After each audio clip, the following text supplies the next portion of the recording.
बहुत प्राचीन काल की बात है, जब असुर और देव दोनों ही तपस्या के द्वारा शक्ति प्राप्त करते थे। उसी समय एक असुर था, भस्मासुर। न अत्यंत बलशाली, न अत्यंत बुद्धिमान, परंतु भीतर एक जलता हुआ भाव था, असुरक्षा। भस्मासुर ने देखा कि देवताओं के पास शक्ति है, आर्षियों के पास ज्ञान है और शिव के पास सब कुछ। उसने निश्चय किया, यदि मैं शिव को प्रसन्न कर लूं तो संसार मुझे नजरअंदाज नहीं कर सकेगा। भस्मासुर हिमालय की एक निर्जन गुफा में गया। वहां उसने वर्षों तक कठोर तप किया। न अन्न, न जल, न विश्राम, केवल एक ही नाम, महादेव महादेव। उसकी तपस्या इतनी उग्र थी कि पृथ्वी कांपने लगी, अग्नि की लपटें उठने लगी। देवता चिंतित हो गए। अंततः महादेव प्रकट हुए। महादेव भस्मासुर के सामने खड़े थे, शांत, न क्रोध न मुस्कान। शिव बोले, वत्स, तुम्हारी तपस्या ने मुझे बुलाया है, मांगो, क्या वर चाहिए। भस्मासुर ने बिना सोचे उत्तर दिया, हे महादेव, जिसके सिर पर मैं हाथ रखूं वह उसी क्षण भस्म हो जाए। एक पल के लिए मौन छा गया, पर शिव ने प्रश्न नहीं किया, न चेतावनी दी, न मना किया। उन्होंने केवल कहा, तथास्तु।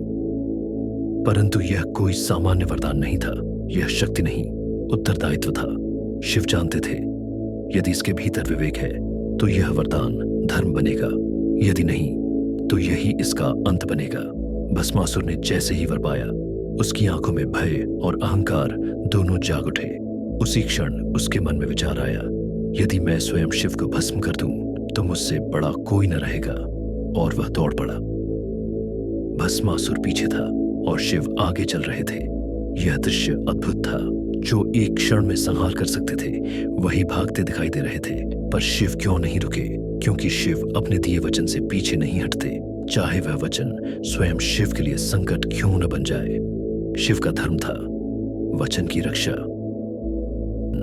जब यह संकट चरम पर पहुंचा, तब विष्णु ने हस्तक्षेप किया।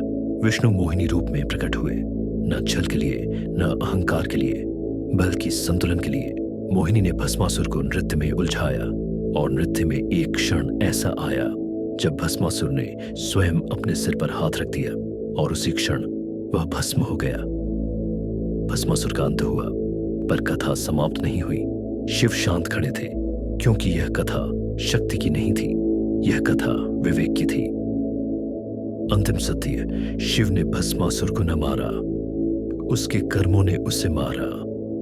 शिव ने वरदान नहीं छीना, वरदान ने स्वयं अपना सत्य दिखाया। जो शक्ति को संभाल नहीं पाता, वह स्वयं ही उसका अंत बन जाता है।